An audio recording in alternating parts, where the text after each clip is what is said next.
Shalom, shalom. Je vous salue tous dans le nom précieux de notre Seigneur Jésus. Je suis votre servante Shiloh de Dieu. Pour cette année 2020, je déclare que cette année soit une année de paix profonde, une année de victoire sur toutes les épreuves, une année de gloire, une année de faveur illimitée et surtout une année de consécration à l'Éternel. Pour cette toute première vidéo, bien-aimée, le Seigneur m'a mis à cœur ce matin d'aborder un sujet tout aussi important que tous nos thèmes passés. Et mon thème de ce matin est l'importance du pardon. Mais avant de commencer notre sujet, je t'invite ce matin, bien-aimé, à prendre avec moi ta Bible dans le livre de Matthieu 18, à partir du verset 21 jusqu'à 35. Matthieu 18, verset 21 jusqu'à 35. Je lis la parole de Dieu. Alors Pierre s'approcha de lui et dit, « Seigneur, combien de fois pardonnerai-je à mon frère lorsqu'il péchera contre moi? Sera-ce jusqu'à 7 fois? » Jésus lui dit, « Je ne te dis pas jusqu'à 7 fois, mais jusqu'à 77 fois. C'est pourquoi le royaume des cieux est semblable à un roi qui voulut rendre compte à ses serviteurs. Quand il se mit à compter, on lui en amena un qui devait 10 000 talents. Comme il n'avait pas de quoi payer, son maître ordonna qu'il fût vendu, lui, sa femme, ses enfants et tout ce qu'il avait, et que la dette fût acquittée. Le serviteur se jetant à terre, se prosterna devant lui et dit, « Seigneur, aie patience envers moi, je te paierai tout. » Ému de compassion, le maître de ce serviteur le laissa aller et lui remit la dette. Après qu'il fut sorti, ce serviteur rencontra un de ses compagnons qui lui devait 100 deniers.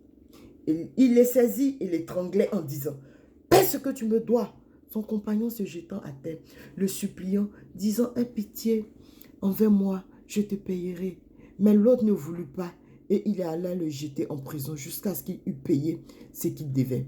Ses compagnons, ayant vu ce qui était arrivé, furent profondément attristés et ils allèrent raconter à leur maître tout ce qui s'était passé. Alors le maître fit appeler ses serviteurs et lui dit, « Méchant serviteur, je t'avais remis en entier ta dette parce que tu m'en avais supplié. Ne devais-tu pas avoir aussi pitié de ton compagnon comme j'ai eu pitié de toi? » Et son maître irrité le livra au bourreau jusqu'à ce qu'il eût payé tout ce qu'il devait. Le dernier verset, c'est ainsi que mon Père Céleste vous traitera si chacun de vous ne pardonne à son frère de tout son cœur. Je reprends le dernier verset. C'est ainsi que mon Père Céleste vous traitera si chacun de vous ne pardonne à son frère de tout son cœur. Comme je le disais tantôt,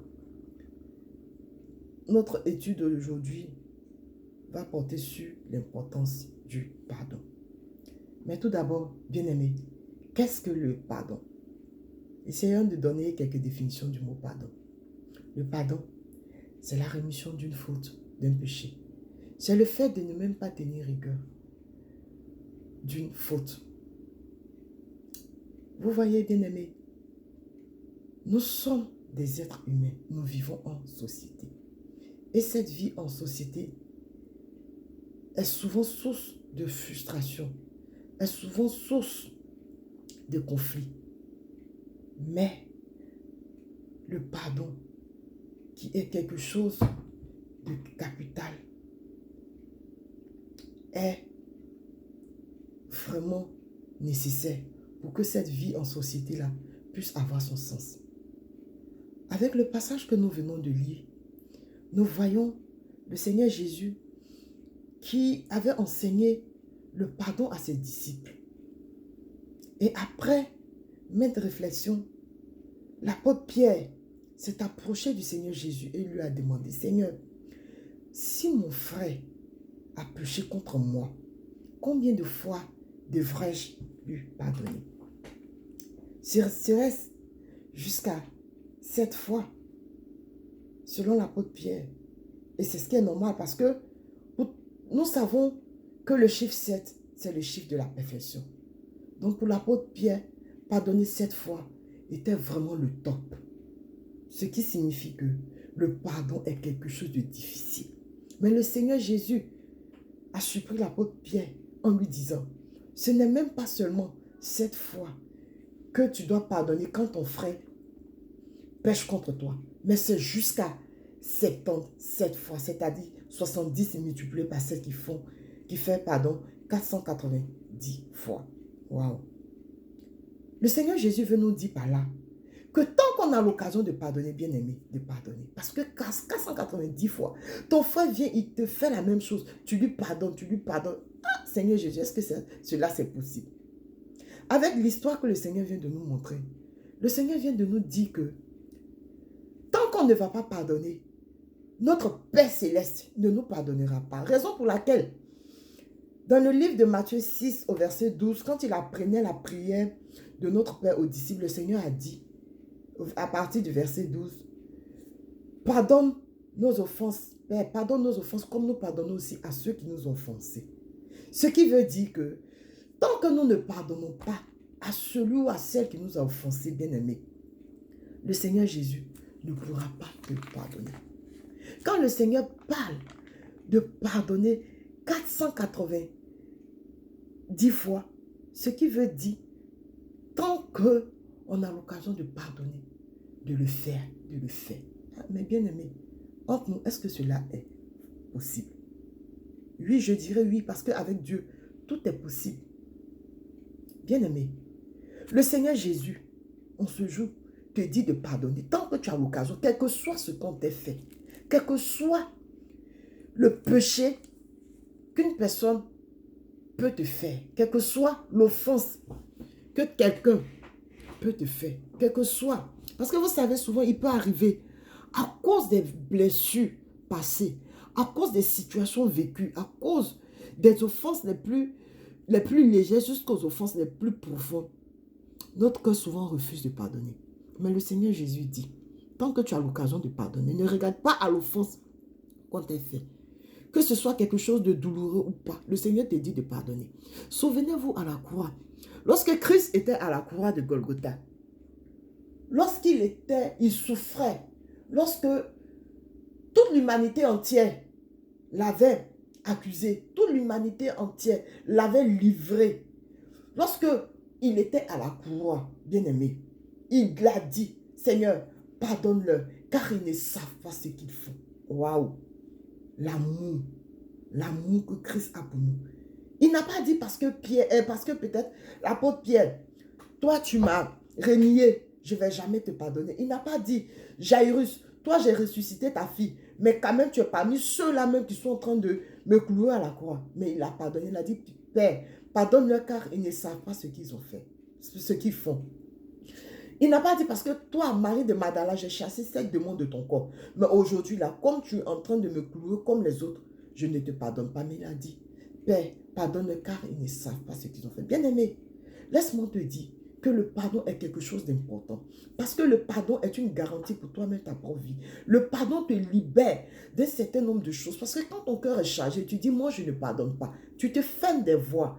Lorsque tu te dis, moi, avec ce que celui-là m'a fait ou avec ce que celle-là m'a fait, je ne vais jamais pardonner. Je vais vous donner une toute petite histoire de quelqu'un. J'ai connu, sinon je connais une jeune dame qui, pendant toute sa vie, n'a pas connu l'amour de sa mère. Or, pourtant, elle était l'enfant unique de sa mère. Elle n'a pas connu l'amour de sa mère. Son père, lui, il aimait, mais arrivé un moment, son père et sa mère se sont séparés. Et après le divorce, elle était obligée de vivre avec sa mère. Mais qu'est-ce que sa mère ne lui a pas fait? Sa mère l'a maltraitée sous toutes les formes parce que souvent même sa mère lui disait des méchancetés, lui disant, je regrette même de t'avoir mis au monde. Tu es un échec pour ma vie, tu es telle chose pour ma vie. À cause de toi, il y a des choses que je n'ai pas pu faire. Et l'enfant ressentait cela à chaque fois. Elle avait emmagasiné gros sur le cœur. Et lorsque cette fille-là a grandi plus tard, elle ressentait de la haine. Je dis de la haine, même pas. Je dis une forte haine, une aversion pas possible pour sa mère. Elle n'aimait pas sa mère, elle ne la supportait pas. Mais arrivé un moment, elle s'est convertie. Et cela était quand même un problème. C'était un blocage pour sa vie. Partout où elle passait dans les moments de prière, on lui disait, décharge-toi de ton fardeau. De tant que tu ne vas pas te décharger de ce fardeau, de la haine que tu ressens pour ta mère, rien ne va aller dans sa vie. Et effectivement, tant qu'elle avait cette haine-là contre sa mère, tant qu'elle en voulait à sa mère, ses voix étaient fermées. Jusqu'au jour où elle avait décidé véritablement de pardonner à sa mère, de laisser sa mère, de lui faire grâce de tout ce que sa mère lui avait fait. Jusqu'à ce qu'elle fasse partie, cette haine qu'elle ressentait pour sa mère. C'est là les différentes voies de bénédiction ont commencé à s'ouvrir dans son cœur. Elle a commencé à cultiver l'amour, elle a commencé à aimer sa mère, elle a commencé véritablement à lui pardonner pour tout ce que sa mère lui avait fait subir. Et cette jeune femme-là a eu la bénédiction qu'elle espérait. Elle a été bénie, elle a été élevée, elle a été véritablement, elle a eu aussi, elle s'est mariée, elle a eu des enfants qui l'aiment, elle s'est mariée, jusqu'à présent c'est elle qui s'occupe de sa mère. Elle n'a plus tenu rigueur de cette faute-là à sa mère. Or, si elle devait continuer dans ça, ce poison-là allait envenimer toute sa vie. Ce poison-là allait détruire sa vie. Bien-aimé, ce matin, je veux te dire, je veux te parler. Quelle que soit la situation que tu as vécue, même si dans ton enfance, on avait abusé de toi, que ce soit de manière sexuelle, que ce soit de manière verbale, que ce soit vraiment, tu as eu à vivre des choses difficiles et que tu n'arrivais pas à pardonner. Laisse-moi te dire ce matin, mon frère, ma soeur, pardonne à ceux qui t'ont offensé et notre Père Céleste te pardonnera. Parce que le pardon est une forme d'amour, est un autre nom d'amour, de l'amour. Le pardon est source de victoire. Le pardon est source de libération de toi et de la personne à qui tu pardonnes. Le pardon ouvre des portes parce que tant que tu ne vas pas pardonner, mon frère, ma soeur, toi aussi tu ne seras pas béni. Laisse-moi te lire un passage dans le livre d'Éphésiens. Le livre d'Éphésiens 4, le verset 32 dit ceci. La Bible déclare: soyez bons les uns envers les autres, compatissant, vous pardonnant réciproquement comme Dieu vous a pardonné en Christ. C'est-à-dire quoi, mon frère? Tant que tu ne vas pas pardonner à ton frère, Christ ne va pas te pardonner et notre Père Céleste ne te pardonnera pas. Qu'est-ce qu'on t'a fait dans le passé qui t'oblige à ne pas pardonner? Ce matin, le Seigneur me dit de te dire de décharger ton cœur, de décharger ce qui te retenait captif du passé et tu verras sa gloire. Vous savez, n'ayez pas un cœur chargé comme une valise qui est remplie. Car quand une valise est remplie, on ne peut plus y mettre quelque chose. C'est-à-dire quoi? Quand ton cœur est chargé, ton cœur est rempli, il ne peut pas avoir la place pour l'amour. Il ne peut pas avoir la place pour la joie. Il ne peut pas avoir la place pour l'avancement. Tout serait difficile. Toutes les voies te seront fermées à cause des rancunes du passé, à cause des blessures qui sont passées. Bien aimé, c'est vrai, ce n'est pas facile.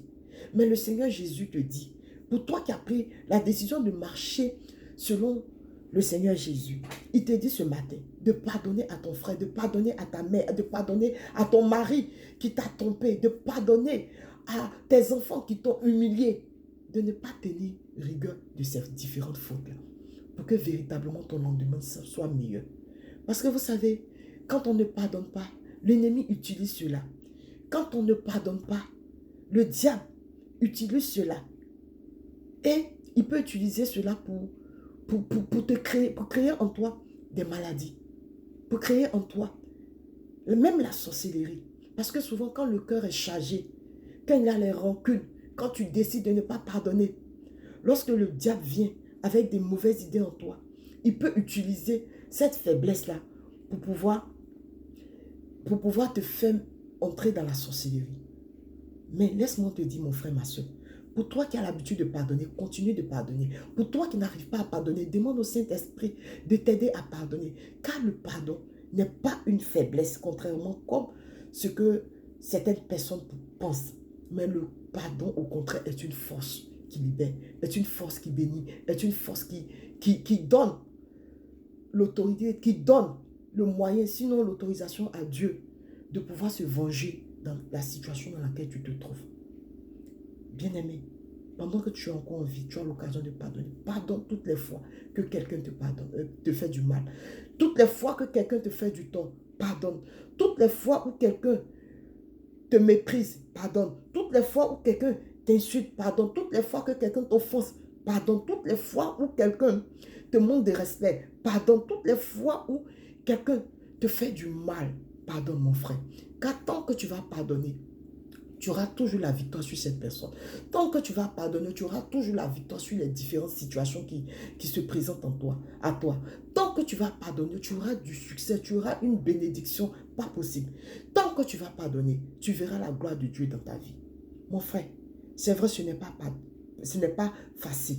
Mais avec Dieu, tout est possible. Quand la Bible dit à tes résolutions répondra le succès. Si tu n'arrives pas à pardonner, demande au Saint-Esprit de t'aider. Parce que ce n'est pas une chose facile, mais avec le Saint-Esprit, tout est possible, mon frère, ma soeur. Pour toi qui as écouté cette vidéo, si cette vidéo t'a fait du bien, partage cette vidéo. Si cette vidéo t'a fait du bien, aime cette vidéo. Pour toi qui n'arrive pas à pardonner, mon frère, ma soeur, que cette vidéo soit une source de bénédiction pour toi. Que Dieu te bénisse. Dans le nom puissant de Jésus. Amen.